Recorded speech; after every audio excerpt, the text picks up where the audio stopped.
Hey, what's going on, everybody? Welcome back to another episode of PMP's Den of Antiquities. Today we have another Kenobi Roundtable, but before we get into that, I'm going to introduce all of the people that are here before you. Nick, do you want to go first? Sure. I'm Nick, owner of CGSProps over on Etsy, but you can also find me on Instagram at CGS_props. Right on. Mackenzie? I'm Mackenzie, and you can find me on Instagram and TikTok at MackenzieJoy_. Grant? Hi, my name's Grant. I'm just a relatively new cosplayer. You can find me on Instagram at Vanguard Mandalorian. Very cool, very cool. Jake? Instagram, j.t.lovecraft. Make props. That's pretty much it. Right on, right on. I'm a Star Wars fan. I don't know. And then Rex, what about you, man? Well, my Instagram is Rex, lowercase Skyfighter, and I like to think I'm a prop maker and armor builder. Yeah, you guys should go and check. If you haven't seen his Mandalorian Jurassic Park armor, it's freaking awesome. I would highly recommend it. It's really cool. You guys can find me at PMPS_DEN. That's PMP's Den on Instagram, and I have my link tree there so you guys can find all my other stuff.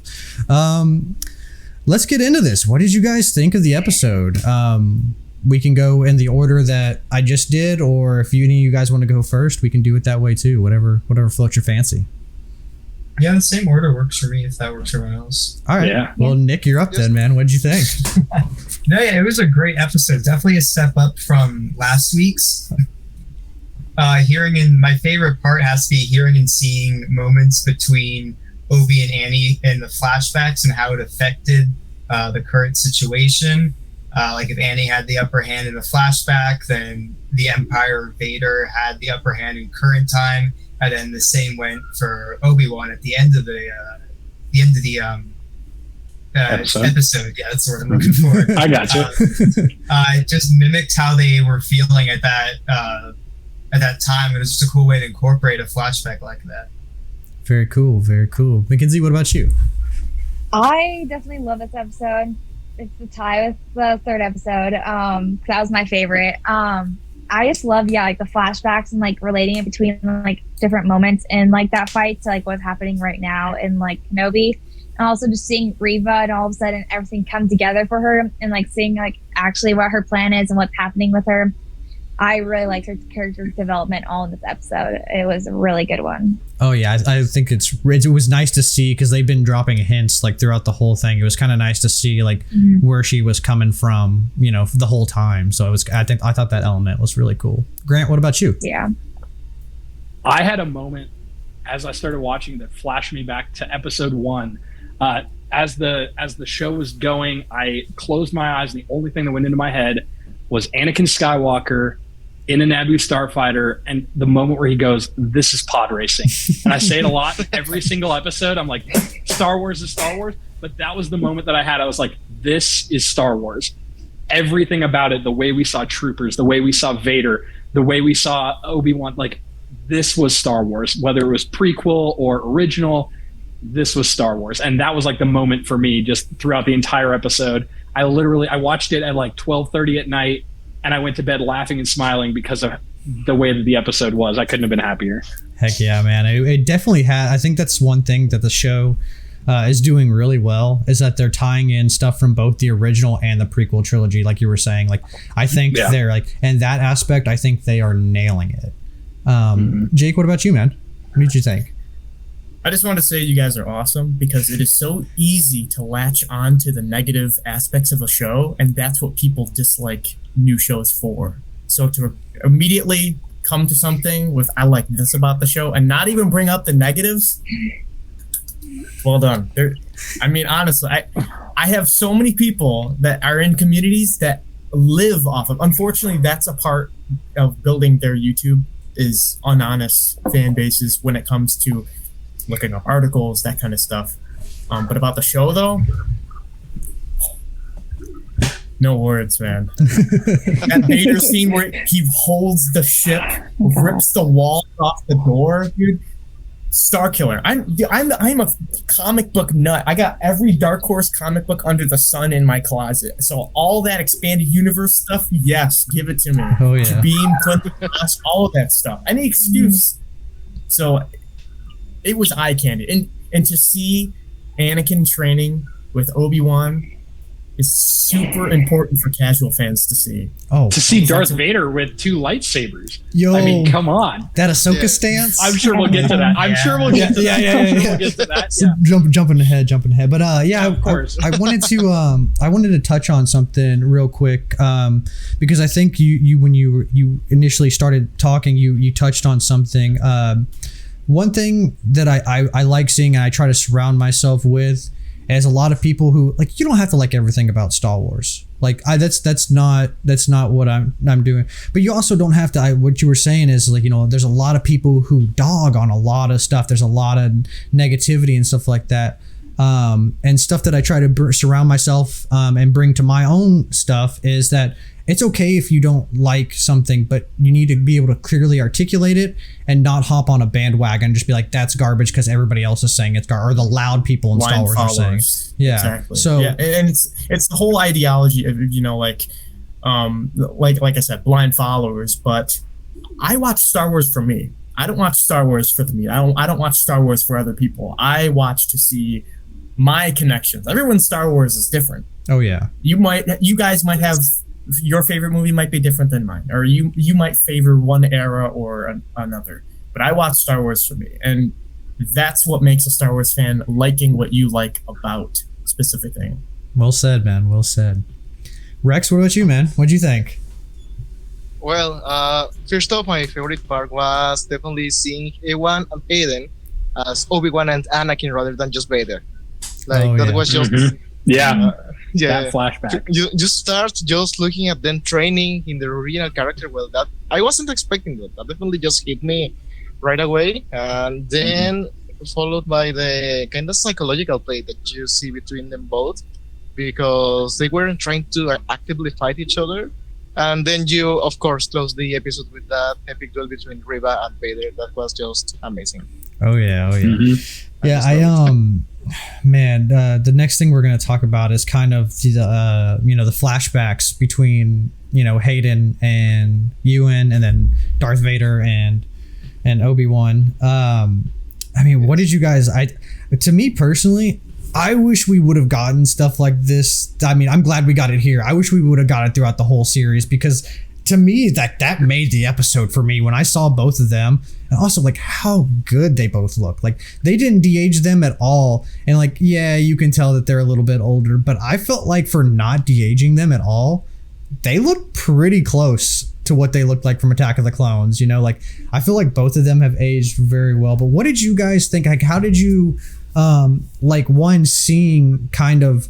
Because this is even pre-Clone... We thought we were going to get Clone Wars flashbacks, but this is even pre-Clone Wars because Anakin still has both of his hands. Yes. Yeah. Yes. I like how that's the deciding factor. I mean, that's the way it is, man. He has both of his hands, and he also has his saber too. He has his saber, and that gets the Tusken chomped. Slayer. Yeah. Well, the theory my buddies and I had were, since this was on Coruscant, the theory we had was this is right before he goes into the elevator to meet Padme. Oh, beginning of the movie. That's the theory, because it's like. Now I need to go back and are the costumes matching? Like, is it the same outfit? Oh wow! Well, I think they just have robes in the elevator, right? That's the only thing that they have. But they wouldn't have robes when they're dueling. So they took those off for dueling. Yeah. Oh, that's true. Dang, I didn't even think of it. That would be sick. Okay, well, we need anybody from Lucasfilm, if you're happen to be listening, we need that. Like, you need to go on the behind the scenes thing and be like, I need what era that scene is from. If it's right before the elevator scene, I need to know.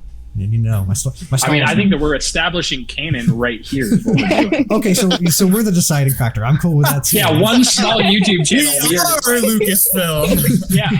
Yeah. We decide now. We're the chosen ones. Look at me. We are Filoni now. Look at me. I am the captain.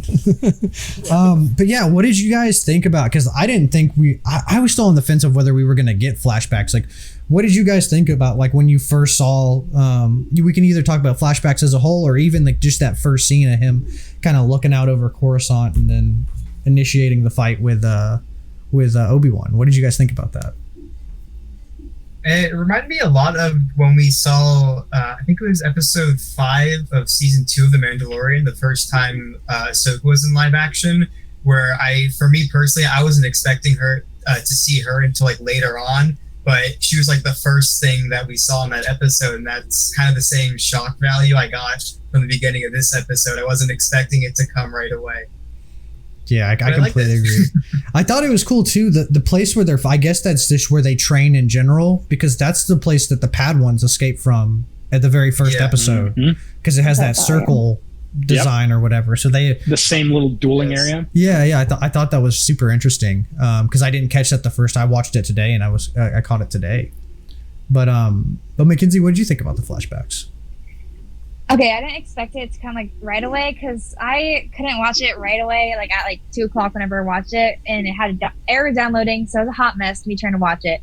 So I kind of knew there was going to be some flashbacks in there, but I did not expect it right away. I even warned my parents and my sister. I was like, I'm going to cry this episode, just know that. And right away they started laughing at me, because it's what it started with. Hey, that's how it is sometimes, man. That's how it is. That's how it is. It's fine, whatever. But it's cool seeing them again, because it's been like 20 years, and I don't think any of us a few years ago would have ever thought we'd see them, like Obi-Wan and Anakin again from the Clone Wars or before the Clone Wars era. So it's just like super just nostalgic seeing that, and like I don't know, it's just like it's the way they set it up and the way they like displayed each part of like the fight scene and everything. It was really well done, and I thought we'd get some flashbacks sooner, so I was kind of hoping we'd get more of them. Maybe this next episode we'll get another one or something.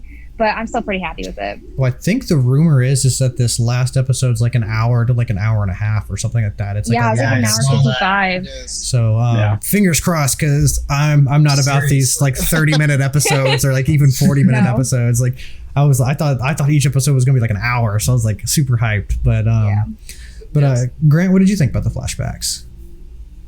I loved them. I loved that we got like we talked about, that bridging between prequels fans and original trilogies fans. I loved that, and I had never thought about it until Nick said it earlier. The pace of those flashbacks set the pace of the entire episode, and I absolutely loved it. I thought that was perfect.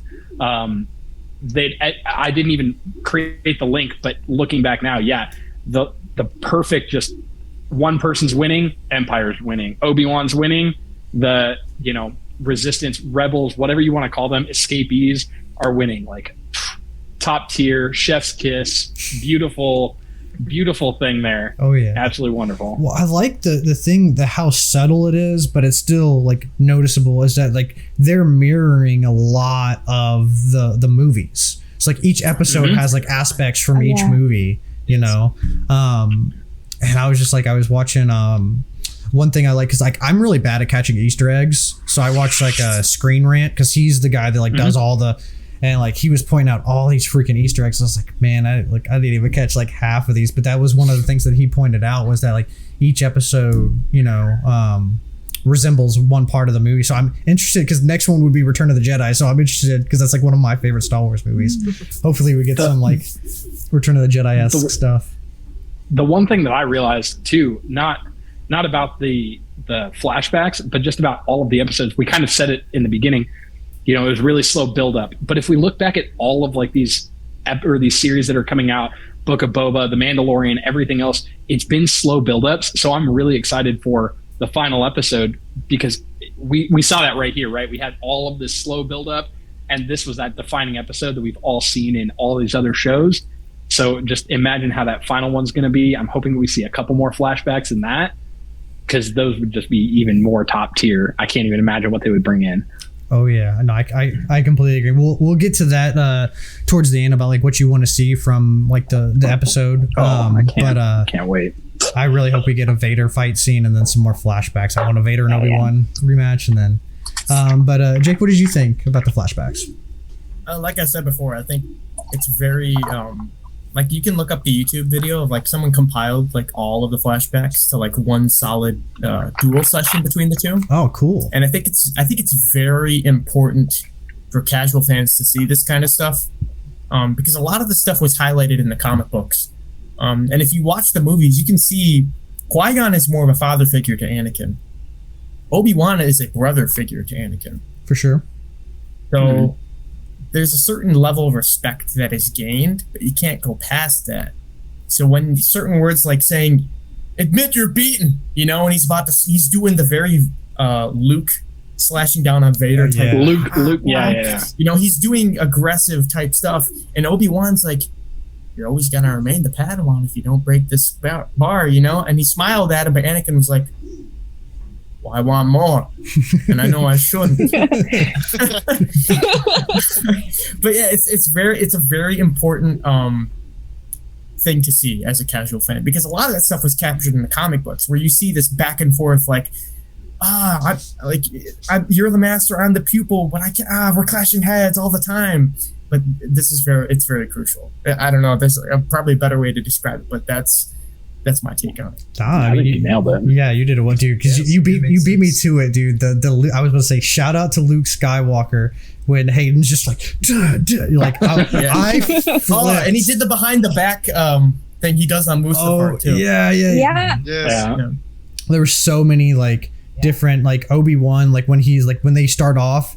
Like how he kind of like moves around like with Count Dooku, like he does that same kind of like walk kind of sideways thing that he does. Like they pulled from everything. It was great. I would almost compare this fight scene to the scene with Obi-Wan and Maul in, what was that, Rebels, where we go through the whole like different stances of the breakdown. The whole breakdown of the different Kenobi fight stances. I feel like we almost got a very similar thing from Hayden or Anakin, Vader, whatever, throughout this. Like just like you said, I feel like we got a lot of the different moves, and I thought it was really good. I thought the lightsaber fight scenes, not as a non-lightsaber fan, thought that those were amazing. Heck yeah, I couldn't agree more.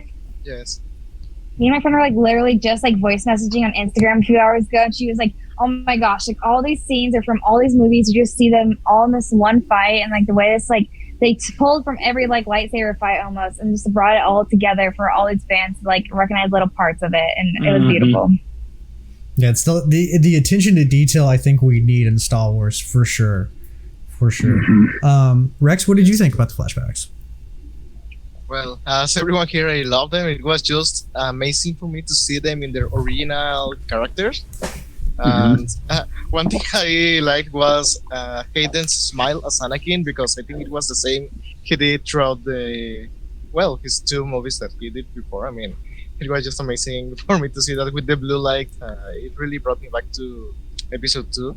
Oh yeah, and, yeah. And one thing I liked is how Obi-Wan still does his little trolling thing and his wordplay with Anakin without needing to fight. Right. Yeah. Yes. That's very consistent with him trolling everyone in the Clone Wars and then in everything that happened before and after. Definitely, man. Definitely. 100%. Yes. So we kind of, not that Reva's arc is done, because I think she's definitely going to be in the next episode as well, but we kind of get her arc pretty much explained. Like, what do you guys think of like Reva as a whole now that we kind of have her whole backstory kind of laid out in front of us? Because I know there was a little bit of like stipulation on like, oh, is she cool, is she not cool? Like some of the fandom was harsh to her, some of the fandom loved her. I want to know what you guys think now that we kind of have the over encompassing story about what you personally think about her. And Nick, you can go first. Sure. I feel like unlike a lot of the other parts of the fandom, I'm a bit more patient when it comes to the storytelling of different shows or movies. So I was fine with her from the start. She was obviously like a reckless, impulsive, but I knew it was going somewhere. I wasn't gonna just hop on the internet and kind of badmouth her. Keyboard warrior. Even when the show just started. So from the beginning, I knew her character was going somewhere, so I had no doubts or negative opinions about her or her character. Right on. Mackenzie, what about you? Yeah, like you said in the beginning, like I've not like want to hate someone, especially when we like just see them or whatever. I want to see where she was going, how her character is going to build. So I didn't really have like any like feelings towards her, but now just seeing her backstory and seeing those flashbacks and like seeing her just like that pain in her voice when she's talking to Obi-Wan, it was like I feel for her now, and like you just see everything coming together. And I didn't expect, from being honest, her to be like, oh yeah, I'm like gonna kill Vader. I was like, oh, I thought you just wanted to be next, be his like number one or whatever. So seeing that, I was quite surprised because I didn't really like think towards that point of view of her doing that. Overall, I'm loving her character now, and I'm really curious to see what she's gonna do with that information. Like, is she gonna maybe try to sell it to someone, or is she gonna go protect Luke and like kind of like protect like another Force sensitive child or something? I'm just really curious how she's gonna play out in the last episode. I think she's gonna kill Luke or try to kill him. Honestly, I mean, revenge for Obi-Wan. Yeah. Well, if she can put two and two together that's Vader's son, like what sweeter revenge would it be to like, oh, you killed all my like Padawan friends and like all my family that I ever know, and like I'm gonna take out your family, Hey, there's a little something to that. This is around the same era as Maul is alive. He is. We know that Maul has an Inquisitor lightsaber. Pre-Rebels. Keep going. What I'm thinking is, I'm not gonna jump the gun. Listen, I'm not gonna jump the gun. I say, okay. I do think what you said with her trying to kill Luke is a possibility to try to gain Vader's trust. However, there is a crazed horned man looking for Kenobi that can get cut down before anything gets to happen. Interesting. Yeah, and he also has a broken Inquisitor lightsaber in Rebels too, right? Yep. He sure does. Yeah, he does. Interesting. This is around the same time. Okay. I don't know. You're definitely onto something there. Coming in with the hot takes here. Let's go. I'm all for it. What are we talking about? I'm all for it. I love Maul. So I loved the Reva arc. It felt very Game of Thrones to me. Like we got Reva in the beginning. Cool, great. Reva kills the Grand Inquisitor. Cool, great. A lot of people jumped to the internet. I felt very attacked when the Grand Inquisitor got stabbed because I mean, like, I'm a big Rebels fan, and the Grand Inquisitor is a big part of that. So I was like, there's no way that this is over. Here we are, with this whole comeback of the Grand Inquisitor. I know, Max, you and I have had this whole conversation of plot armor. Right, now Reva's been stabbed. Something has twice. To happen. She's obviously, yeah, exactly, right. Poor Qui-Gon's rolling in his freaking grave, man. So I was thinking. Just learn Force heal, you idiot. Yeah. So I was thinking about that after you and I had that conversation, Max. What is Qui-Gon wearing when he gets stabbed? Tunic. Robe. Yeah. That's it, right? Yeah. Reva's wearing some type of armor. Like, let's chalk up Star Wars armor to finally meaning something. Like, I mean, sure, she got a lightsaber like through her. Like, we'll talk about that in a bit. But I think that there's a little bit of plot armor there. I look forward to seeing her come back. It was a great moment to me. The part that really hit me the most with Reva was when she is talking to Obi-Wan through the door, and she's like, "Where were you when the younglings were being slaughtered?" Or however she put it. Right? I don't remember the line exactly. Save me. Yeah, exactly. I was like, oh my God, like, wow. Yeah, I can't even imagine. Talk about, not only does she hates Anakin, sure, but Obi-Wan was like a major part of the Jedi, right? Like, everyone knew him. I mean, from what we know, right? Like, he was a big deal, and he was nowhere around. So from a youngling standpoint, right, from a child's mindset, this person that you would expect to save you is gone. Yeah, 100%. Not only does she hate Anakin and Vader, but of course she hates him as well. Like, yeah, it's not just she's hunting Obi-Wan to try to gain favor with Vader, but she's hunting Obi-Wan because she's in my opinion, she's turned into exactly what she was trained to defeat, right?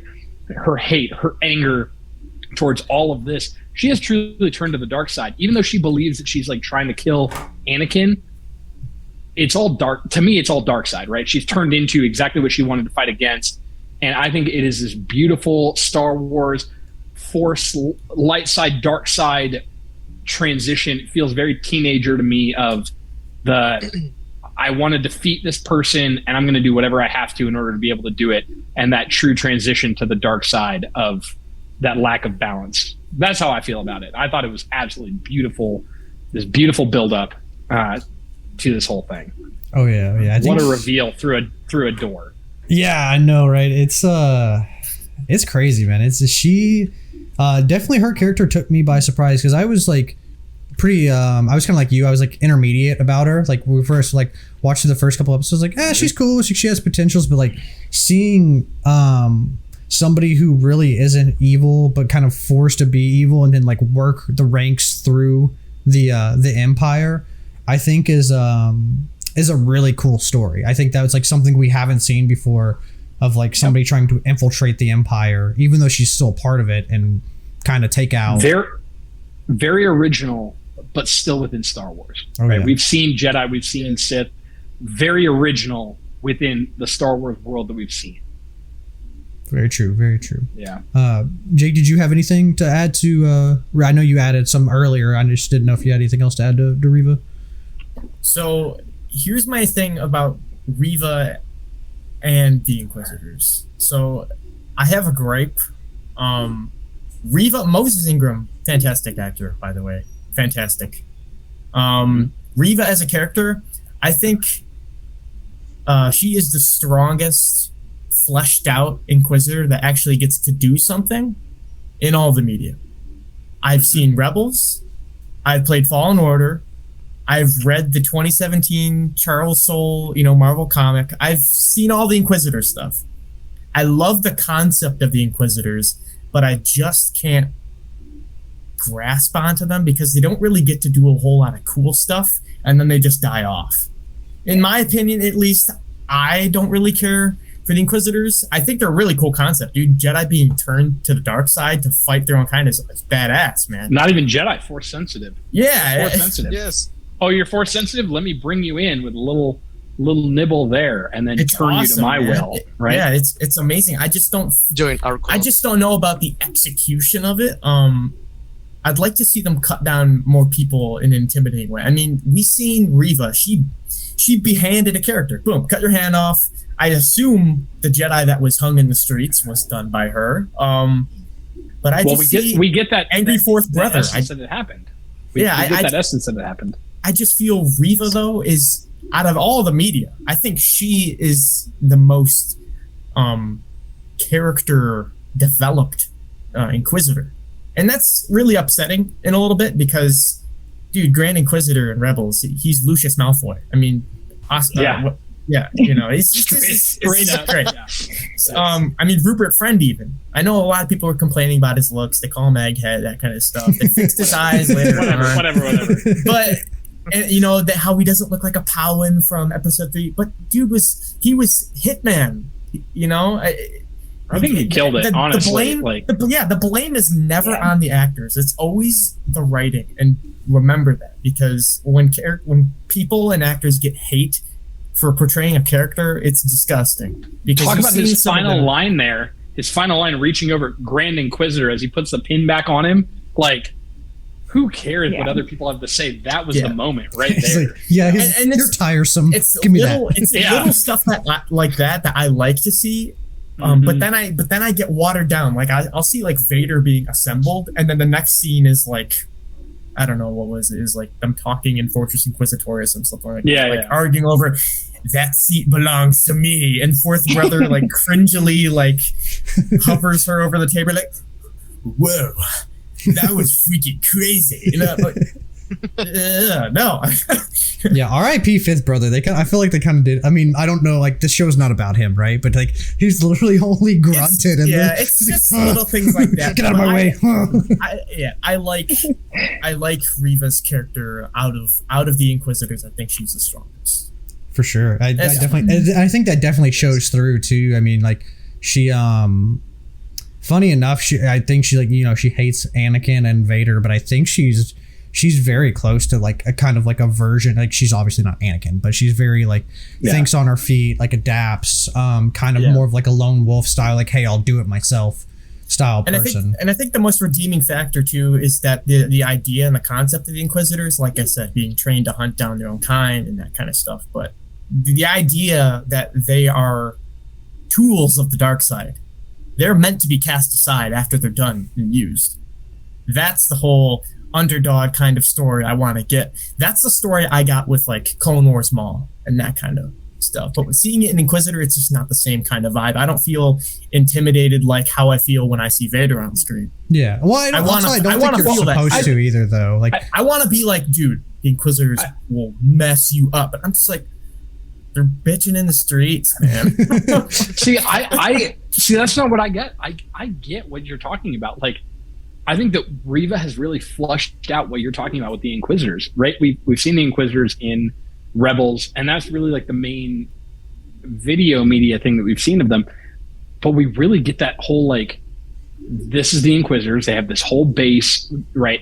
Not talking video games, but talking like just video media, and it's all flushed out. And she's angry. She's angry, and she's going after Force-sensitive people. Like, I think that we get all of that, and then on top of that, now not only that, but they're fighting amongst each other, which I feel is very Sith, right? The Sith are supposed to be the rule of two, you know, constantly seeking power, and Reva is constantly seeking that power. And then right there at the end, we get that little nugget of, I'm actually doing this for a reason. I'm not just doing it to seek power, but I'm doing it for a reason. I'm seeking something. I'm here to stand by Vader. I'm here to end Kenobi. And that's like one of the main things that drew me, you know, to actually like Reva instead of recycling her into the other brothers and sisters. Yeah. That's what brings that kind of stuff. Is what brings me like her out of that. So yeah, I can agree with you on that. And I completely respect, you know, if the Inquisitors are your thing, they're just not my thing. Compared to the other stuff that we've gotten. But yeah. Well, I think if we got like I mean, I don't even know how they would do it. Like maybe they could do a TV show or something like that, but like solely on like Inquisitor. Well, that's what I thought would be cool for like a Vader spinoff, is like Vader interacting with like hunting down Jedi and interacting with like hunting Inquisitor, because Hayden said that he's down to, you know, be Vader again, essentially, like and reprise the role. And I was like, dude, how cool would that be if we just literally got Vader how he was in this show, like the savage that he's been, and a TV show where he just does that and him interacting with the Inquisitor, because like a lot of the Vader hated the Inquisitors and treated them like garbage because he didn't want to be replaced, right? And I think there's a really cool story there. You could add Reva, you could add the well, it depends on when they shoot it, but you could add like the second sister in there too, because she's a really cool character. I mean, there's so many, and even the we don't really see much of the chick that's with the fifth brother. I don't even know if her name is said, but I thought she had a really cool character design. Yeah. Do you guys know what species she is, by the way? Because I couldn't even tell. I don't. I need to do more research. But yeah, she's got like the things that Kit Fisto kind of has. Yeah, a little bit like little baby ones. Yeah, she got like baby ones. But Rex, what did you think about Reva and her arc? Well, I really like her arc. I liked him from the beginning. I honestly was completely against people judging her character from 10 minutes of development. From the first 2 episodes, I think that was just too rushed to say that it was poorly written. I mean, I liked her. I think it was kind of cool to see her flashbacks connecting to the first episode. Because I always thought that she was just hiding within the killed Jedi at the temple, but I was not expecting her to actually being stabbed by Anakin, then using, I think could be the beginning of the dark side to survive back in then. The look on Anakin's face, man, I just can't do it. Like, dude, they went dark. I didn't think they were going to show killing younglings, dude. They went actual youngling dark. Death on TV. I loved it. It was so dark. I was like, we didn't even get real. this in Revenge of the Sith. No, dude. It's like, Master Skywalker, what are we going to do? And then cut scene. I'm not a big, like, obviously I'm not a big lightsaber person. One of my buddies has a lightsaber, and every time he changes different different soundboards. It has, a little audio with it when he changes it. My favorite one is the Anakin Revenge of the Sith, because he changes it and it gives that youngling, Master Anakin, what are we gonna do? And yeah, exactly. That's the audio board, and then right then he can turn it on. Oh my God, it's my favorite one ever. And now we see the slaughtering of younglings. Not that I'm about that at all, but I mean, we're fine. It's in space. It's all right. Yeah, Can I just say, this show is a Disney show, and we're seeing a dark side of Disney, and that's what I love. I did not expect to see any of this in a Disney show, right? Talk about this entire show. I didn't expect to see any of this, and it's absolutely beautiful that Dave Filoni and everyone else has been able to create this within the Disney bubble that I expected, right? They've definitely punched out of what I expected from a Disney bubble. Think of the trailer that we got for it, though. We saw Owen Lars like in the streets, looking up. Everyone's staring at this pair of legs that's floating. We're like, oh, dude, that dude's hung for sure. We see it in episode 2. We see it pan. We're like, dude, we're gonna see a Jedi be hung. And we saw him. He's like strapped up by his shoulders. I'm like, Disney's doing their censoring thing, whatever. Yeah. The very next episode, Vader's like trying to get Obi-Wan out of hiding. Snap the child's neck. Air. Oh my God. 0 to 60 real quick. Yeah. Oh yeah. I will say then, hey, this is before I even say this. This is definitely a nitpick, but it's just something I noticed.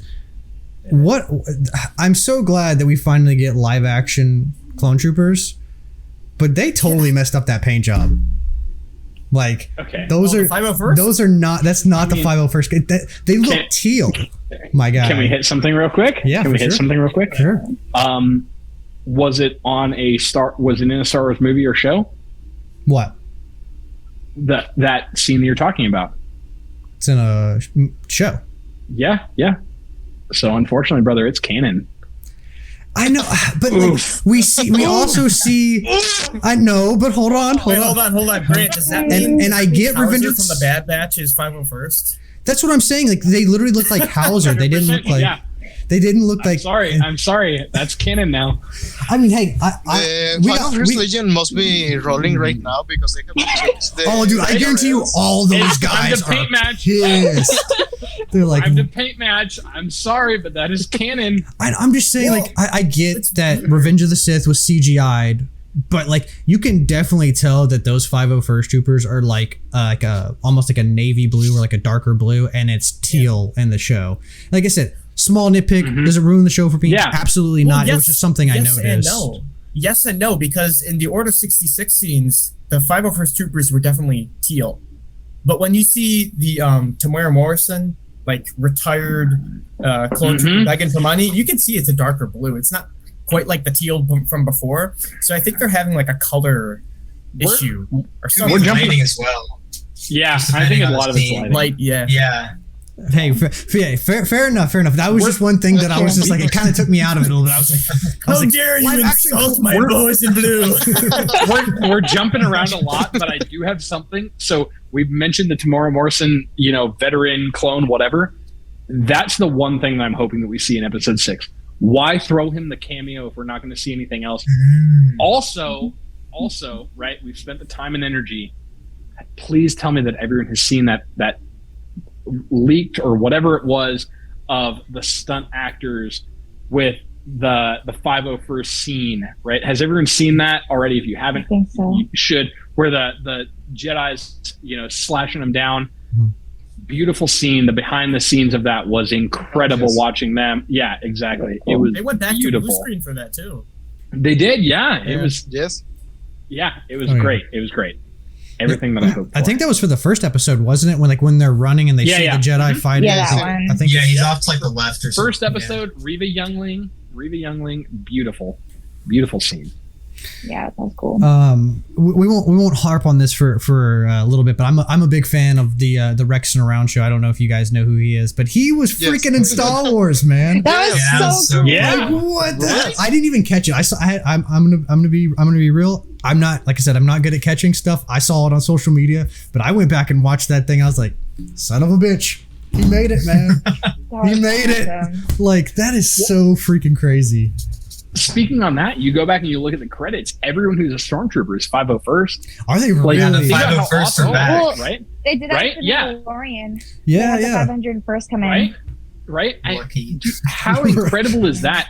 Hey, you're a 501st cosplayer. You're a cosplayer. You have invested time and energy and money into being this character, and then you get to go on the big screen. You get to live that, be that character. Like that is the goal, right? Yeah, I need to get on my cosplays right now. Exactly. Rex is I know. right? Yeah, exactly. Rex is over here in Jedi robes. Like, tell me that is not the goal for all of us, and they get to live it. Right? Yeah, 100%. This goes even before that though, because when Ewan McGregor was a younger kid, he was like, "Let's go see the Star Wars so we can see Uncle Dennis in theater." So Right? Cool. Yeah, 100%. Later, he And his becomes the daughter old now man. too. Yeah. That one girl. That's awesome. Oh yeah. Yeah. So now we're kind of getting into, in my opinion, the nitty gritty, the awesomeness of this episode. We get Star Vader. Wars, Star Wars. I love that. Yeah, right. We Yeah. get Darth Vader coming down and absolutely decimating that ship. What did you guys think when you saw that scene? Because I lost my Insane. mind. I absolutely lost my mind. Nick, you can go first. Yeah, I absolutely loved it. I'm sure everyone's gonna say it, but major Star Killer vibes. Oh yeah. Force Unleashed. But I've seen so many people complain about this scene, saying, "Oh, he's an all-powerful Sith Lord. Why couldn't he sense Obi-Wan and the other transport? And why didn't he pull the other ship down as well?" But I really feel like what they failed to connect is like with the flashbacks. In the flashback prior, Obi says, "Your need for victory, Anakin, it blinds you." And so then in current, Vader was so enraged with tearing apart the transport closest to him, the people who were involved with the path of resistance, or whichever you Call them want to- resistance. You got it. resistance. Okay, then they were able to escape. So I don't know about any of you, but much like Vader, I was so focused on the ship that he was pulling down, I didn't even notice there was a second transport there the whole Same. time until it launched into the air. So I thought the framing of how they filmed that was also very well done. Oh yeah.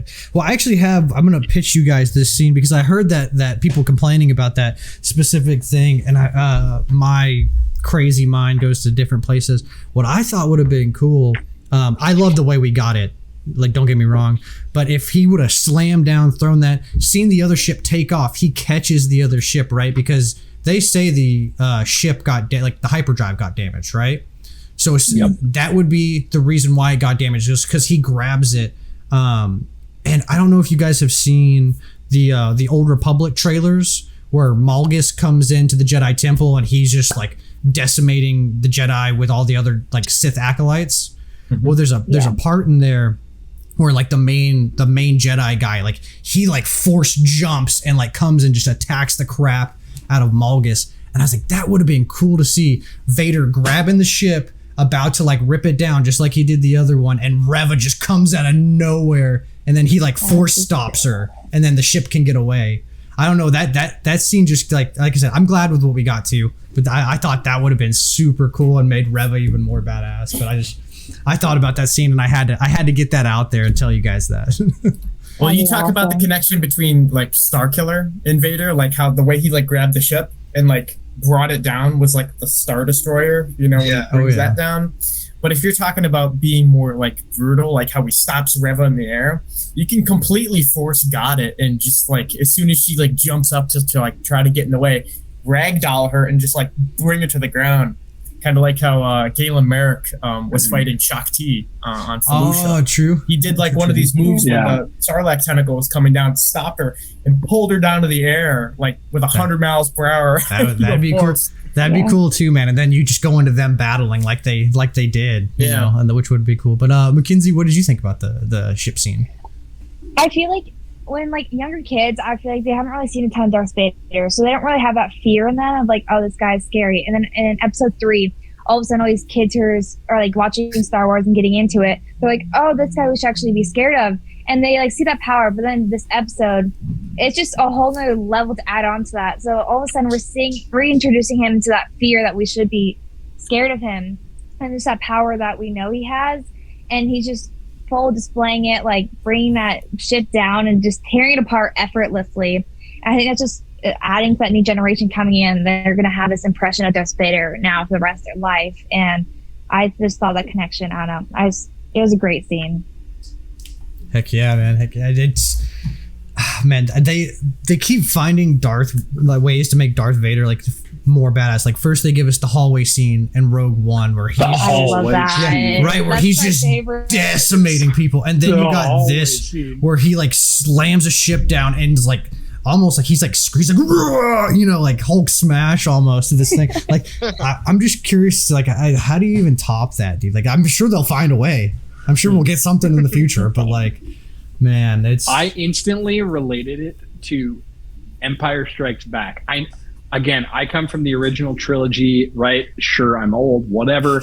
I came from the original trilogy, and Luke not being able to lift a disabled X-Wing out of a swamp to Darth Vader slamming a moving ship into the ground, like same era. Yeah. We're within the same realm ish, a few years off, 19-ish years off, whatever. Like, that was just incredible to me to watch this scene of Darth Vader, who we have seen, again, from my era of Star Wars, slamming the ship down into the ground. And then it felt very Star Wars to me. This other ship taking off and flying away felt very Star Wars, right? The bait and switch felt very Star Wars to me, with the Millennium Falcon hanging on the back of a Star Destroyer and coming off and floating away with the trash, and the Millennium Falcon flying through an asteroid field. It just felt very Star Wars. This whole bait and switch. Hey, I'm trying to escape this large conglomerate of military power, and I'm going to use any little bit that I can. We see that there's multiple ships there when it pans over originally, and then to see that little bit there, the ship taking off, I thought it was genuinely a good scene. Really well played, very Star Wars to me. Star Wars is Star Wars, but and if you want to argue power levels, I mean, I was showing my parents who aren't really they're casuals, and I'm like, sure, they're like they go through the fight on episode 3. They see like, oh, Vader's choking people through the streets. This is the Vader that we used to be scared of. I am what you made me, and he's like, make him suffer his pain. But they were talking about how slow the fight was compared to episode 3, and I was like, you have to understand, while Obi-Wan hasn't been in tuned with the Force for the last 10 years, Vader has been all but tuned. When Obi-Wan was hiding, not using the Force, Vader was hunting down and killing remaining Jedi. They're polar opposites. So Obi 100%. Is obviously scared of this dude, and he feels he's the sole reason he created this monster, because as we found out at the end of episode 2, he's alive, unfortunately. So I mean, they can go anywhere with the power levels. And even with, I know it's not canon, but the DLC for The Force Unleashed on Tatooine, when you got Luke and Han and Leia, they're escaping in the Millennium Falcon, and Starkiller grabs the ship. The only way they were able to escape was because Ben Kenobi came out to fight. So it's that whole bait and switch thing. Like something has to happen for something else to happen. Like he had to get out so they could leave. I thought it was beautiful writing of Star Wars. It felt very Star Wars to me. A ship is going to take off. I'm going to grab it, rip it down to the ground, rip it apart, and another ship is going to take off. It just felt very Star Wars. Especially with being so cornered too, because they couldn't go in. They were waiting for that hatch to open. They were one wall. There's a Death Star up above. 100%, right? Yeah, there's one door in between a legion of stormtroopers and an Inquisitor.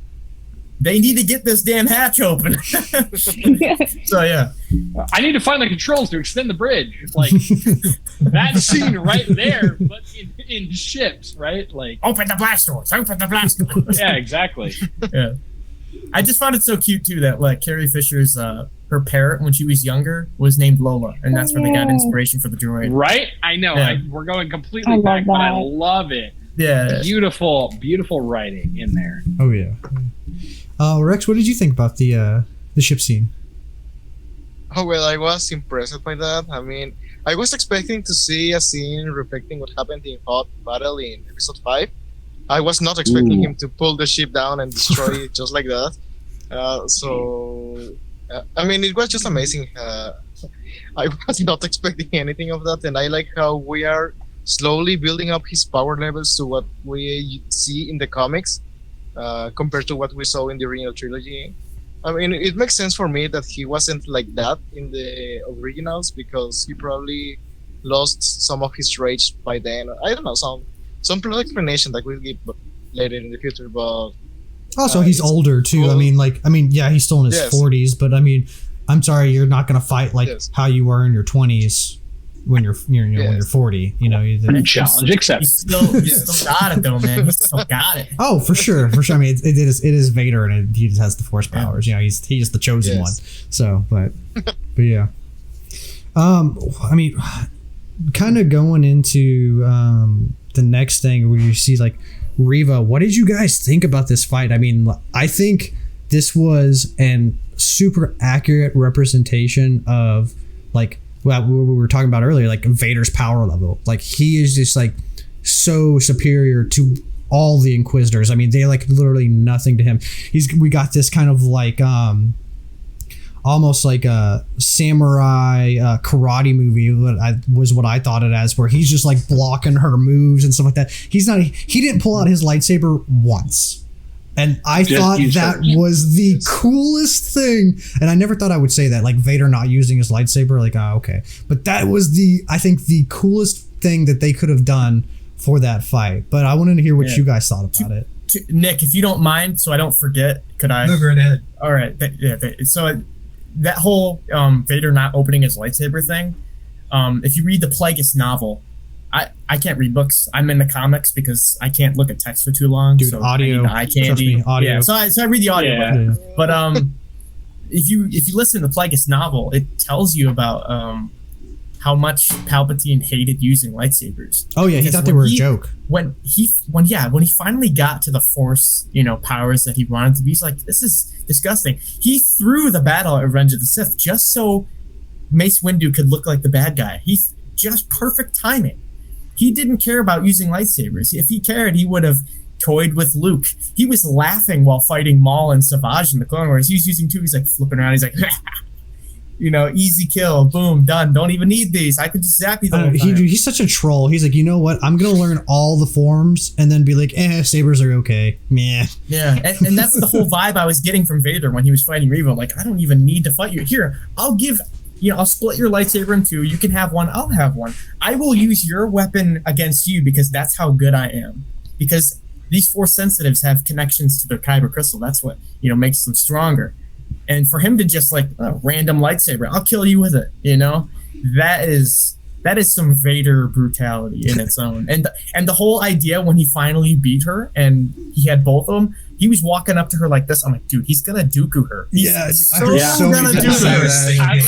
100%. No, he's not. But then he stabbed her. But it was a nice idea to stab her because it was that whole flashback with the Order 66 for sure scene. Yeah. So her past self dying, present self. Plot armor. Perfect I love that. Plot armor. Dude, when he tosses the saber to her, I don't know if any of you guys watch Rick and Morty, but it reminded me of that scene where like the big like sun face guy comes in. He's like, "Show me what you got." Yeah, because like that's essentially what Vader was doing. He was just like "Bring it, disqualified." Yeah. But Nick, what did you think of the fight scene? Yeah, I mean, like you both said, it was just such a show of power for him to not even ignite his lightsaber once during the whole fight. And then another thing that drew my attention was when Reva had to resort to using the spinning tactic with her blade, because I'm pretty sure that the only reason why they have them is because they're not as strong in the Force. So in case things got messy with the Jedi, they could use that as like an additional. It's a Grievous tactic. Weapon. I understand it's for intimidation too, and that's not going to work on Vader. Yeah, exactly. So she had to resort to that because of the power level that he was pushing on her, which I thought was a cool. Dude, when he stops it, I was just like, dude, what just a badass. Slows it down to that movement. Oh my gosh. So I also didn't know that there's like a blade or something like that arcs, because when he breaks it apart, that thing's not there anymore. Like the half oval that comes. I didn't realize that was like there's like a blade or something. I don't know if it's a blade, but like there's like another thing like within that. Yeah, I thought that was kind of a cool thing that I didn't, because you don't really see that in Rebels, I don't think, if I remember off the top of my head. But Mackenzie, what did you think of the battle? I liked it because, you know, we could see Reva actually like engage in like a big battle against, you know, one of our favorites, you know, Sith, Darth Vader. I also kind of connected it where Obi-Wan and Anakin, when they're fighting, Obi-Wan's like, you don't always need like a lightsaber, because he was like, you know, got his lightsaber knocked out of his hand and was still able to beat Anakin. And I just saw that as like Darth Vader taking that lesson and not even igniting his own lightsaber. I didn't even think about that. Without a lightsaber. That's I cool. saw that connection, and it's like a lesson learning from him and growing and taking Obi-Wan's lessons and still using them. But I thought it was just a great fight. Like, she obviously, we all knew she could not beat him, but she tried and, you know, ended up getting stabbed. But I thought it was a well put together fight for her, just to help her character build. Yeah, that's so cool. I didn't even realize that, because he does. He like learned. Well, he's like, oh man, I failed. You know, because I became over ambitious. I failed with Kenobi, but he's like, that's on his mind, and then he uses that against Reva. I didn't even think about that. That's cool. That's really cool. See, that would probably be my only gripe with the era, because with Kenobi being after Revenge of the Sith, before A New Hope, and when you introduce a new character, but then you're using a legacy character, you see Reva fighting Vader, and you're like, well, it's self-fulfilling prophecy. I mean, you know Vader can't die. Exactly. So you know something's going to happen to Reva. You know that Vader can't die, but you don't know that Vader can't be defeated, right? You don't know that Reva can't succeed in her task. Sure, we know that Vader's not going to die, but we also know that Obi-Wan's not going to die. So why watch the show if we know that Obi-Wan's not going to die, right? We're there for the drama. Right? Yeah, we're there for the drama. Space adventures. Exactly. So we know that Reva's going to be a major part of it. What I loved about it, exactly like what Mackenzie had talked about, Reva was the defeating factor, right? She throws Vader off his loop. I don't know a lot about the Sith. We've talked about this in other podcasts and everything. I'm not a big Sith, Jedi, whatever thing, and learned a thing about the Sith and Maul using dual-bladed lightsabers. That's a very Sith thing. It's very aggressive, and I love seeing Darth Vader now with two lightsabers, two blades, not necessarily connected together, but now we see him with two blades fighting through all of that stuff. Seeing a blade go back and forth between him and Reva, and I thought it was a beautiful fight scene. I honestly, through that was the one fight scene throughout it, all of it, I didn't know how it was going to go. I thought that Reva was going to somehow not necessarily win, but defeat Vader in some way, damage Vader to the point that he was going to allow people to be able to go, or people get away, or something along those lines. All right, I thought that she was going to have some type of victory, and I thought that was going to affect us throughout the remainder of the show. Obviously she didn't, right? She got stabbed. That was pretty sweet. Good for her. But outside of that, right? Outside of her minor loss, right? Because she's still alive. We've seen how that worked out for the Grand Inquisitor. Maybe this can work out for her. Nobody's ever gone. Yeah, exactly, right? Oh, thank God for script writers. I think that she's doing great. And I thought it was a beautiful fight scene. Absolutely beautiful. And the fact that this was one of the first fight scenes, aside from their flashbacks, right? This is one of the first fight scenes we've seen with matching lightsaber colors. So both the flashback fight scene, blue on blue, and red on red. I don't think we've seen other fight scenes that were matching lightsaber colors. Correct me if I'm wrong. Someone hit that. I don't think live action. No. Yeah, I don't think we've seen matching colors in the fight scene. To add to that, too, are you talking about just live action or just entire live franchise? Just live action. I mean, what other aside from like written or comic books, videography? What else? You see in Clone Wars. I was gonna say Clone Wars. Yeah. Clone Wars. Sure. Yeah. Okay. You're right. We see that in Clone Wars. Definitely not live action though. That's incorrected. But Stand corrected. But you're right, live action. one thing that I thought was cool too, and I'm not even gonna I saw this on Screen Rant. I'm not even gonna take credit for it. But in the original trilogy, you don't see any reflection on Vader at all because they rotoscoped the sabers, right? Like he doesn't have any of the lightsaber reflection, and I thought that was the coolest thing to see the red like blade like reflect against like the solid black of his helmet. Like this is a really cool original idea that you've had. I've never seen that anywhere else before. Great original idea. Thanks, man. I don't know how I come up with these. Man, you fucking killed it. I try, and no big deal. I never even noticed that. Thanks to you, now I do. My heart was racing though when I saw Vader in Episode 3, in the fire. Oh yeah. So yeah. Money shot comic book. Click 4K done. The Vader like mask with the fire in his eyes, man. Even though he could have pushed through that fire, but we won't get into that. We won't. We're just doing. We'll move on. It comes down to Disney's liberties on how they fully understand characters. But yes, it's a minor detail to hit on this too. Yes. It's all good. Jake, did you have any more that you wanted to add to the Reva and Vader fight? I mean, Grant pretty much nailed it. Seeing him with the double lightsabers. I was connecting it to two things. One being his apprentice was Ahsoka, who used 2 lightsabers, which was Form 4, I think, Jarkai.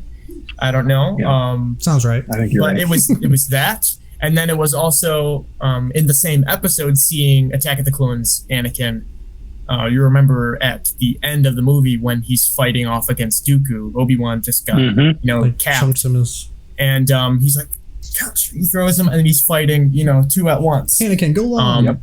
So seeing him in his Attack of the Clones outfit that episode, and then later seeing Vader that episode holding 2, I'm like, okay, there's a little bit of something going on here. But yes, I do appreciate the power hungry grab that Reva was trying to get.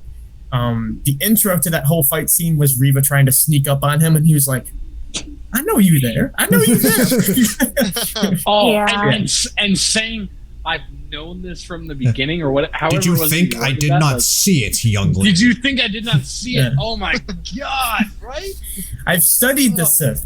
I had to become a Sith. You obviously know I studied them, right? Have you heard of? I know they betray each other. Think of that though, like a what if. Think of like what if Reva actually was able to take down Vader. Oh, that'd be crazy.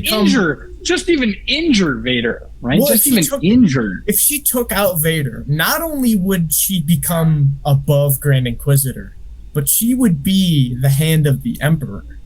Like that is a completely spiraled.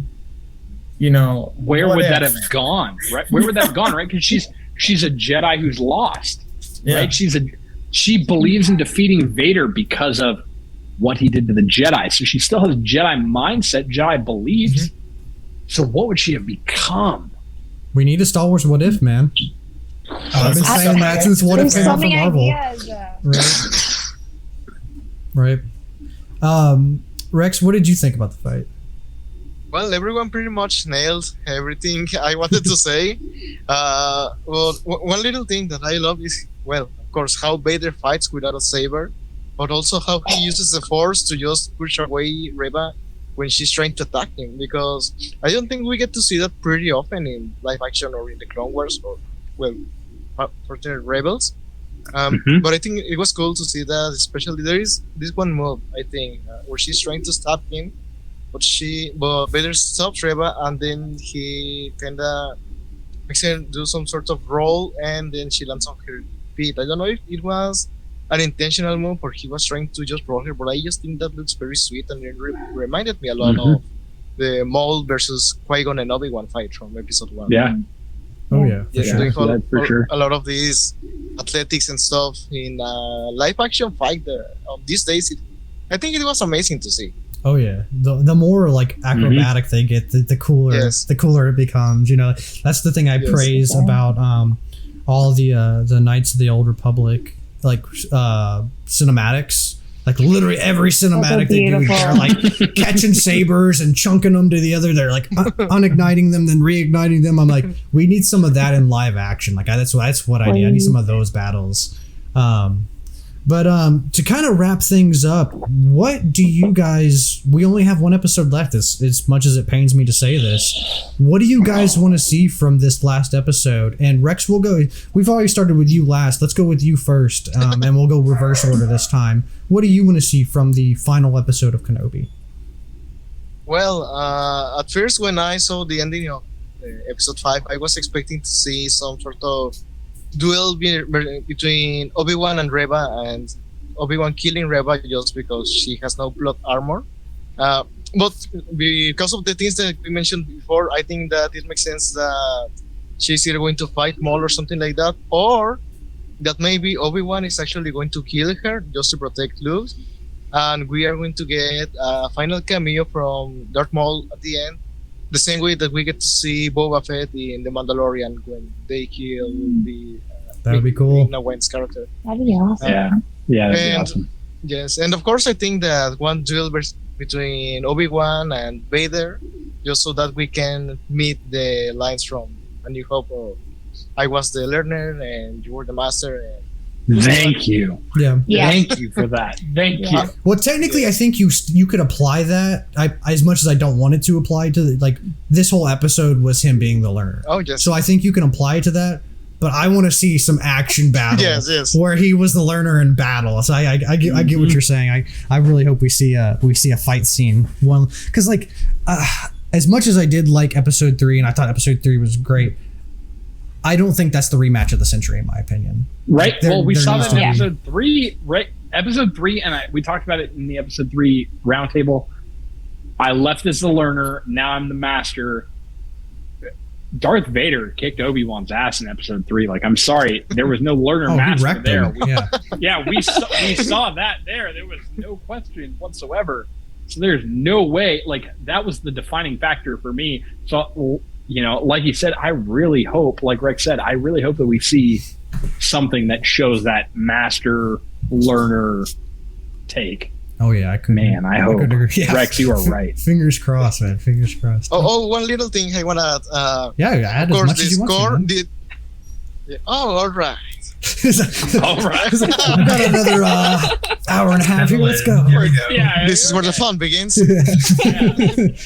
Yeah, no. One thing, I love the score. How is it going so far? But I wanted to listen. Duel of Fates, just for once, again in live action. I mean, it was teased in the trailer. It was teased for the Rise of Skywalker, and we never get it. I just want to listen to that. Why? It doesn't matter if it's something that well. It could be just nice to listen it for once again after 20-something years. You know? Just had a slight variation of it with a Vader Obi-Wan fate, right? Yes. Right? Well, that's what I was saying. Yeah. Like, I'm not a musician or anything like that. But dude, mix the Imperial March, which is Darth Vader's theme, and find a way to mix that with the duel of Fates, man. Like, just, That was such a treat mix in that in episode there. 3 to see Duel of the Fates and Battle of Heroes being blended. Yeah, right. Yeah. Just do Yes, more I mean, blending. they Samuel did Kim is similar. awesome. When he does Oh, it. yes. You know? I mean, they did similar for the Boba Fett episodes where you get Mandalorian. I think it was episode 6 or something. You know, one of his 3 episode cameos, where they mix both scores into one, and I think it was nice. Yeah. They probably can do That's something cool. similar here. For sure. I completely agree. Yes. Jake, what about you, man? What do you want to see for the final? I want to see Owen finally give up and be like, okay, Luke, you can have that T-15 Skyhopper. Play with it. Let the boy have his toys, man. Come on. I can't look at the oil bath scene in A New Hope any different now. I'm like, Luke's playing with that. I'm like, that's in the show. He earned that. He earned that. That was earned. I do want to see Qui-Gon teach Obi-Wan how to become a Force Ghost. Dude, that's my did one like- thing. I really hope we see Qui-Gon, dude. I did Have like to. when Obi-Wan was on the freighter going to that mining planet, and young Leia asked Obi-Wan, what's the Force feel like? And he was like, you ever scared of the dark? How do you feel, when the light comes back on? She's like, safe. And he's like, it's kind of what it feels like. So I like little descriptions of like Force users, like describing how it's like to be a Jedi. I mean, why do you do what you do? You know, what are you doing next? Like kind of interview-esque, but yes, I do want to see a Liam Neeson cameo. That'd be very nice. Maul, Yes. Once again, same time period. I think it would be very important to show that. If they don't, I'm not going to cry about it. I could have stopped at episode 3, honestly, seeing Anakin in the Jedi robes, you know, glaring at him and seeing Vader snapping necks, cashing checks, throwing people in the fire. You know, I could have ended the series there. And that's another thing, though. That's everybody's Star Wars is different. They all have different marks to hit. Mine were hit. I would have been happy. Everything now is just a bonus. I feel that, dude. Like the fact that we got Ewan and Hayden back, where the like, fun begins. man, that was like, Yes. I have little gripes here and there about the show, but the fact that we got Ewan and Hayden back on the big screen or the little screen or whatever you say TV is. Silver. Even Bale, man. The Even silver seeing Bale come Yeah, back. there you go, silver screen, right on. Even seeing Bale come back though is like, dude, he killed it too. Yeah. When I was a kid, man. Revenge of the Sith was the first movie I've ever seen in theaters. I was 4 years old. And my mom was covering my eyes when Grievous's mask was exploding, when Anakin was burning in the fire. She was doing this in the theater, and I'm like trying to look through her fingers. I only have vivid flashes of it though. But now that I'm older, I can finally appreciate all of this stuff that I remember. I'm like, You hurt my soul, sir. I feel very old now. Oh my god. I know I was a little bit older, but I was even like, oh damn, 4. I was like, I have vividly memorized the special edition VHS tape pre-entry to before the video starts. I have it like ingrained in my memory. See, my childhood was born in that like weird era, so I still had a VHS TV, but I lived the cycling of all that moving out of like media and everything. I wish that I lived yours where you started with episode 1 and moved through the sequel or through the series. I started with the original, the special edition, not even the originals, on VHS in 1977. Producer-director George Lucas created the Star Wars trilogy and changed the way we looked at movies. Like, ingrained in my head. And now we've moved forward into what we have now. Dude, I still want to see the original. Like, I haven't seen the, like, because he went back and re-edited everything. I haven't seen the unedited versions of the original trilogy, and I'm like, I need that. I don't know where it is out there, but I need it. It's not Jedi Rocks. It is Latinx. Yeah. And then, what's it? Yub Han Nub? shot first. Yub Nub is the original, not Star Wars Celebration. It's like not the Victory Celebration. It's like, Yub Nub. Yeah. Yub Nub. Yep. It's beautiful. Everything about it is beautiful. Oh yeah. I mean, the originals are very, very different. I have them on VHS, but I don't want to play them anymore. I don't want to play them because I am afraid of just, oh no, I cannot rewind it anymore. It's broken. Yeah. That's okay. That's okay. That, my friend, is Star Wars. Save that for your children and play Star Wars for your children. Yes. What is Star Wars? Yes. Grant, what do you want to see? All right, kids, you're only going to see this once, and then I'm locking that shit back. It's going in the vault. 100%. 100%. You will never touch it. You will only see it. Exactly. What I want to see as Star Wars is the fine detail things. I want to see more little Star Wars, right? We see Terra with a thermal detonator. We see whatever the droid's name is, who I can't think of off the top of my head. Ned B. I don't know how I knew that. It just like you're like I don't know. That's Ned fine. B. Who cares? We see Ned B with a droid blaster, right? That is the blaster. Out of all the blasters that he could have, that was the one that they picked. That's what I want to see. I want to see more Star Wars. Show me more fine detail Star Wars. The little parts, right? The overarching story is not going to change, right? Darth Vader is going to become Darth Vader. Obi-Wan is going to fight Darth Vader. I don't care. Show me more of what I missed as a kid. Build Star Wars for me. That's what I hope for. But don't do it in a nostalgia grabbing just to throw it out there. Actually tie it in. I mean, who cares? Honestly, at this point, who cares, right? And I say this in literally everything. Star Wars is Star Wars. We're going to see Star Wars, right? We just saw Darth Vader with 2 lightsabers. Tell me that is nostalgia there. It's not at all, but we all loved it, right? We saw Darth Vader with 2 lightsabers and it was incredible. Oh yeah. I'm It's just not saying going to matter. You have to be careful because they can show nostalgia in a very wrong way and ruin it actually. Well, as Ruin long as it the applies original. to the story. As long as it applies to they could show Darth Vader standing there right next to R2D2 and C3PO and it, him be like, "What's up, dude? You gonna rock on?" And yeah, rock on, brother. And like just what I'm hoping for is more scenes like Rogue One into A New Hope. That's what I'm hoping for. Rogue One, what is that? This is hope. And I think that's what I'm hoping for. I think us as fans, when we hear Vader's breathing, like even now, like in the trailer, when the trailer came out, we're like, losing our shit, dude. Just that breathing that is just a sign for fans to let them know that nostalgia has not been ruined.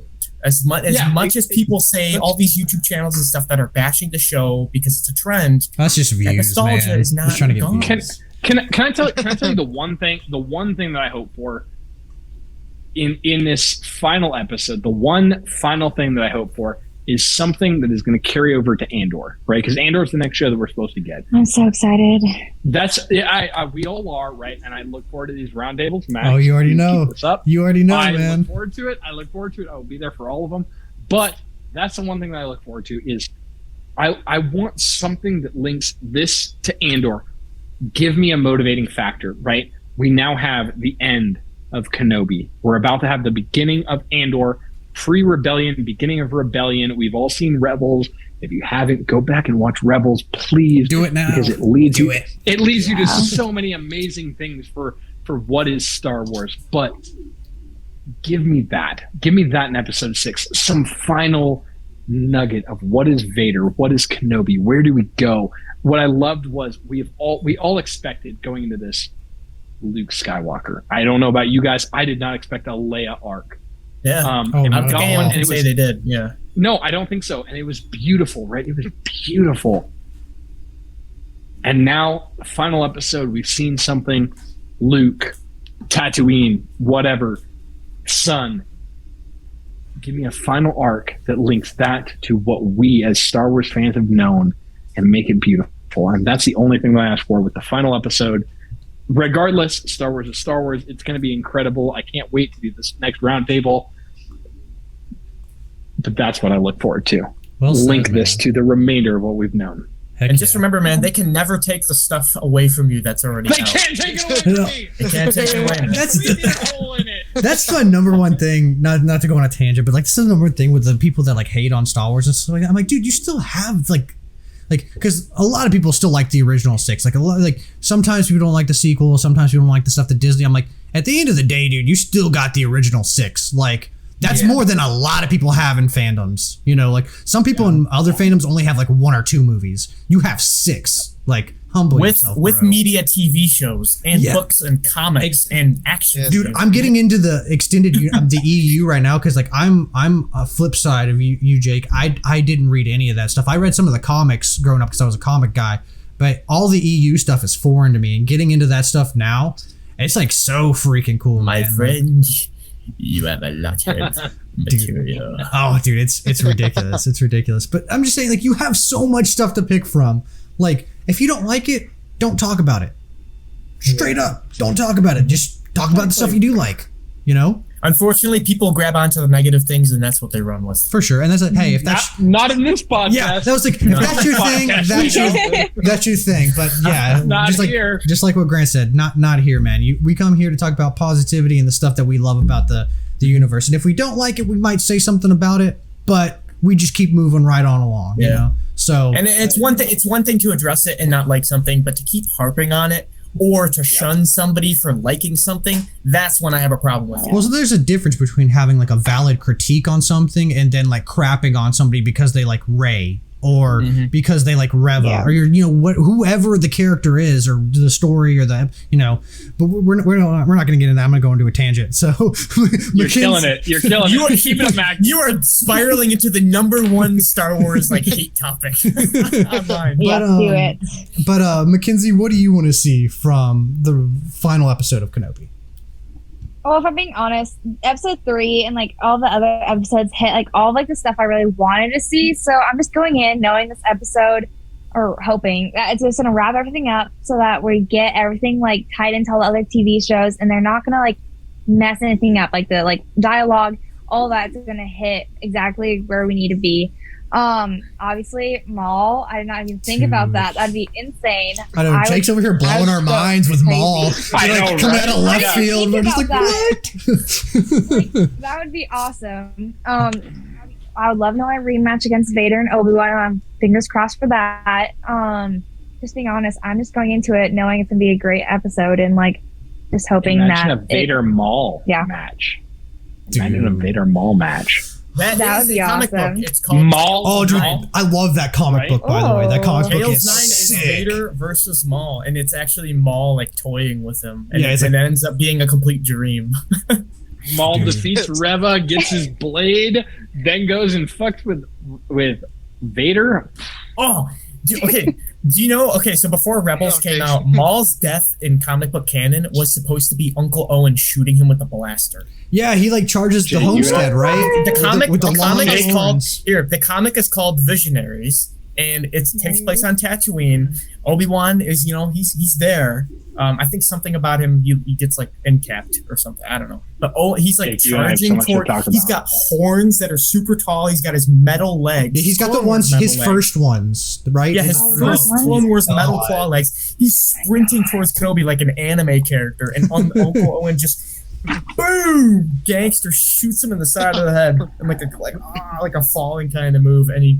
Jake, you and I have so much to talk about. We have so much to talk about. We'll come on. We'll come on. We'll do another one. We'll talk. Maybe we'll do like a book or comic roundtable or something like that, where we just like nerd out about all the comics and stuff. Perfect. Nick, what did you think, or what do you want to see from the final episode of Kenobi? Definitely Qui-Gon, hoping for some connection, hoping a Force Ghost, but I feel like I'll settle for just a voice. Dude, I just need to hear Liam Neeson's like voice. That's all I need. I mean, I love the Force Ghost. If he's the Force Ghost, I'm gonna freak out. But dude, even just the voice, like I heard his voice in Rise of Skywalker, and I flipped when I heard that. So I can't even imagine what it's gonna be like in Kenobi. You know. Yeah, fingers still crossed for like a physical appearance, though. Right. Yeah, 100%. But then, other than that, just like a really epic battle between Obi and Vader, because I know there's 2 in this one, and I guess the one in episode 3 counts as 1. So a second one would be in episode 6. So I'm hoping for. Yeah. I mean, you get the concept art with him in the cloak fighting Vader, and it's got lava behind it. Yeah. So that looks like it could be Mustafar, like on Vader's castle. Please go back to where he was made, but it also has to end on Tatooine. So there's a lot they can show in that hour and a half or whatever they have. So have them. I don't know how close Jabim is to Mustafar. Whatever. Maybe they have to make a pit stop at Mustafar. Freaking because the hyperdrive's down. They fight. Obi-Wan escapes somehow, and then end it with Obi-Wan talking to Qui-Gon and looking at the twin suns, and then you have like the binary sunset play as he's talking to Qui-Gon. Like, come on. If the binary sunset plays, I will literally cry. I've told my girlfriend that if she walks down the aisle of the binary sunset, I will cry. That is like the one marriage song that I want. Dude, yeah, no, it's bad. It's bad. She doesn't even know yet, but she will. I always say I'm getting married at the place that Anakin and Padme got married because in Italy. Yeah, it's like as far as like the most expensive thing is the plane ticket. The venue, as far as like wedding venues, is actually pretty cheap. But I was like, I'm either getting married there or I'm never getting married. That's my yeah. No, hey, it's not happening. That's how you set your goals. I picked the binary sunset as my song. If it's not that, she's not meant to be. Well, thank you guys for coming on and talking. As always, I mean it's great. Jake, we'll have you on definitely. Thanks for having me on. As much as you want to. There's no stipulation to how many times you can come on. You can come on as many times as you want to. But let's give everybody y'all social medias one last time and let everybody know where they can find you. Rex, let's go with you first. Well, I am on. Well, all of my social media are like Rex Skyfighter. There are like 2 or 3 websites where I am not, but I found my username already in use. But for the most part, Instagram, Facebook, Twitter, and TikTok as Rex Skyfighter. Yeah, I'll have all the links down below for all you guys as well, so you guys can find them. Jake, what about you, man? Just my main social is my Instagram, j.t.lovecraft. And that's pretty much it. Right on. Grant? I am only on Instagram at Vanguard Mandalorian. That's where you can find me. Right on. Mackenzie? You guys can find me on TikTok and Instagram at MackenzieJoy_. And one of my featured cosplays that will be coming up that I'm working on is Cad Bane. So if Let's you guys wanna go. help him come up, you guys can, help support me on that. I know you say that every time, but I'm it's a work in progress. I always have to say let's go. I gotta hype you up for that, because that's just the coolest fucking cosplay, man. This big hat. The fact that you're giving him a big hat, I was like, if you weren't, I wouldn't be hyped if you weren't giving it. If you were like, yeah, I'm doing Cad Bane from Boba I just keep Fett adding him bigger and bigger. It just keeps getting bigger. That's good. That's good. Just gotta touch the floor. That's how it's supposed to be. Like all the way out here. Just gotta well, touch that's part of his character too, though, because you watched 6-foot bubble is right there. Your COVID 6-foot bubble. you watch the Clone Wars. That's part of his character. He's all about the hats. You've seen the box. He shoots one of the bounty hunters. He's like, I like your hat. Dude, when Ahsoka says, she was like, oh, that's Cad Bane, and Anakin goes, how do you know? He's like, who else would wear a hat that big, or something like that. I was like, classic. I love Ahsoka. Yeah. And then Nick, where can they find you? You can find me on Etsy and Instagram at CGS_props. Right on. Well, if you guys have made it this far in this video, thank you guys so much for watching. Make sure to hit the like and subscribe button, is all the YouTube jargon. You guys know all that shit. I don't have to say that stuff. And thank you guys for watching. May the force be with you, and I'll catch you in the next video.